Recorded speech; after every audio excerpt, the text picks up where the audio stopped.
আমার ওরকম ভাইরাল জিনিস খুব ভয় লাগে, এবং ভয় লাগে মানে হচ্ছে আমার খুব আনইজি লাগে। আমার মনে হয় ভালো কাজ নিয়ে এবং অনেক কিছু নিয়ে ভাইরাল না আসলে পপুলার হওয়া যায়, কিন্তু ভাইরাল বিষয়টা আমার পার্সোনাল পয়েন্ট অফ ভিউ এটা আমার আসলে এটা বোধগম্য হয় না। সস্তা কোনো কিছু আর্টিস্ট করবে এটা আমি আসলে পছন্দ করি না, আমার এটা ভালো লাগে না। একটা আর্টিস্ট হতে অনেক স্যাক্রিফাইস করে আসতে হয়, এবং একটা মানুষ, অনেক দেশের অনেক মানুষ যখন আমাকে একটা জায়গায় বসিয়েছে এবং আমি চিনি না জানি না এমন মানুষ আমাকে এত ভালোবাসে, এত কোত্থেকে আম পাঠিয়ে দিচ্ছে, আমের সময় কোত্থেকে লিচু পাঠিয়ে দিচ্ছে, এত যে ভালোবাসা, এটার মূল্য তো আমি কি দিয়ে দেবো আসলে। আমি এত চিপ হয়ে ভাইরাল হয়ে এটার মূল্য দিতে চাই না। আমি অনেক স্যাক্রিফাইসের মাধ্যমে এবং ভালো ভালো কাজের মাধ্যমে এটার মূল্য দিতে চাই।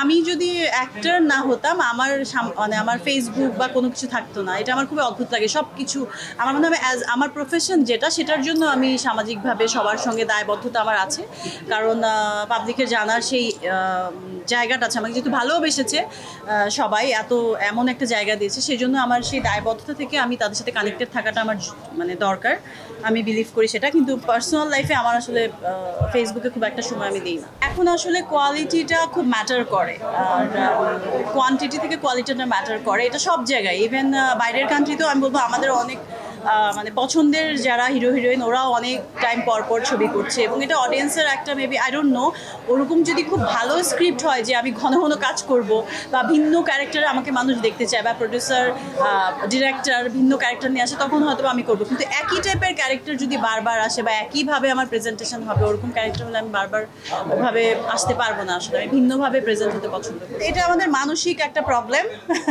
সবার, যে একটা আর্টিস্ট কখনো হারায় যায় না। আসলে একটা আর্টিস্ট এমনিতেই তো হয়ে যায় না, হওয়ার পেছনের অনেক লম্বা গল্প থাকে।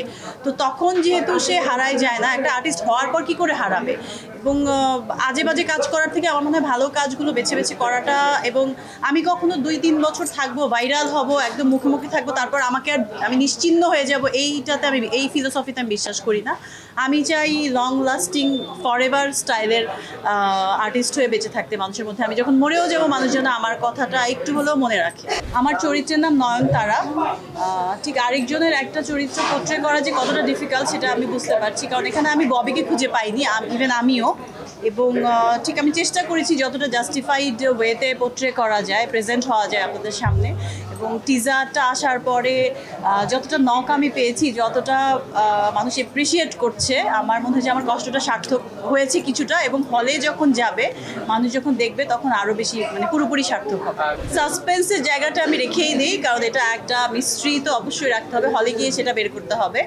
আর হচ্ছে যে একটা আর্টিস্টের ওইটাই একটা সার্থকতা, যখন ভিন্ন ভিন্নভাবে নিজেকে মানুষের সামনে হাজির করতে পারে। তো সেটাই আমি চেষ্টা করেছি ময়ূরাক্ষীতে। আসলে একটা ভালো মানুষও অনেক সময় অনেক সিচুয়েশনে ডিফারেন্ট ওয়েতে কাজ করতে হয়, বা ডিফারেন্ট সিচুয়েশনে পড়ে যেতে হয়। সেটা এখানে দেখবে যে প্রত্যেকটা মানুষের কিছু ভিন্ন ক্রাইসিস থাকে। ওই ক্রাইসিসের মধ্যে একটা মানুষ কীভাবে নিজেকে বেইমানি করে, নাকি ঠিকঠাক ওয়েতে নিজেকে ওইখান থেকে বের করে আনতে পারে, এটাই এখানে দেখা যাবে। অবশ্যই আমরা কনফিডেন্ট দেখেই ঈদে আসছি, ফুল টিম আমরা কনফিডেন্ট। ইনশাল্লাহ অডিয়েন্স ভালো ছবির সঙ্গে থাকবে। এবং ঈদ আসলে অনেক বড় একটা উৎসব, আর একটা দুটো ছবি দিয়ে তো ঈদের উৎসব আসলে পরিপূর্ণতা পায় না। আমি বিশ্বাস করি যে আমার ছবি ময়ূরাক্ষীও যেভাবে মানুষ দেখবে, তুফানও দেখবে, দেন আরও যে সিনেমাগুলো আছে ওগুলোও দেখবে। এক একটা ক্যারেক্টার থেকে এক একটা ক্যারেক্টার আলাদা। যদি আমি বারবার একইভাবে একই টাইপের ক্যারেক্টার করি, সেটা তো ভালো হবে না বা বোর হওয়া যাবে না।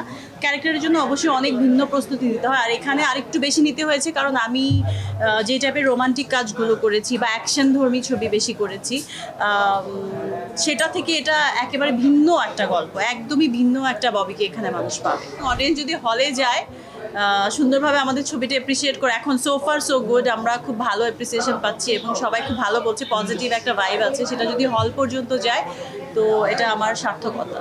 ঈদের প্ল্যান এবার টোটালি ময়ূরাক্ষী নিয়ে হলে হলে যাব, ঘুরবো, দেখবো। এবং এবার আমার মাও দেশে আছে, সো এই তো সব কিছু মিলাই গুড। আব্বা মারা যাওয়ার পর তো আমি হাটে যাই, কারণ আমাদের গরু দেওয়া হয় কোরবানি, খাসিও দেওয়া হয়। খাসি হচ্ছে এতিমখানায় দেওয়া হয়, আমাদের এটা আমাদের ট্রেন্ড ফ্যামিলির। সো আব্বা যখন না, এখন আমি সবসময় এগুলো মেনটেন করবো। গরু ছুটে যায় যে মানুষের থেকে মানুষ দৌড়াতে থাকে, এটা আমার খুব মজা লাগে।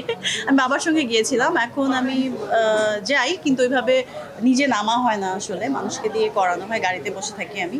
সো এটা খুব অদ্ভুত লাগে। আবার একদিকে ইয়েও লাগে যে আহারে গরুটাকে জবাই দিয়ে দিবে, খাসিটাকে জবাই দিয়ে দিবে, এটাও খারাপ লাগে। দর্শকদের উদ্দেশ্যে বলবো যে আপনাদের জন্যই আমি আজকের ববি, আমাকে সবসময় সাপোর্ট করেছেন। আমার ময়ূরাক্ষী অবশ্যই হলে গিয়ে দেখবেন, তারপর সমালোচনা আলোচনা যাই হোক করবেন। এবং আমি বিশ্বাস করি এই চরিত্রটা, ময়ূরাক্ষী যে নয়নতারা চরিত্র, যারা আমার লাভার্স আছে, ম্যাক্সিমামই আমার লাভার্স, আই বিলিভ দ্যাট, তারাও পছন্দ করবে। ইভেন যারা আমার হেটার্স আছে তারাও খুব এনজয় করবেন, দ্যাটস ফর শিওর। সো হলে গিয়ে ময়ূরাক্ষী দেখবেন। ঈদ মোবারক।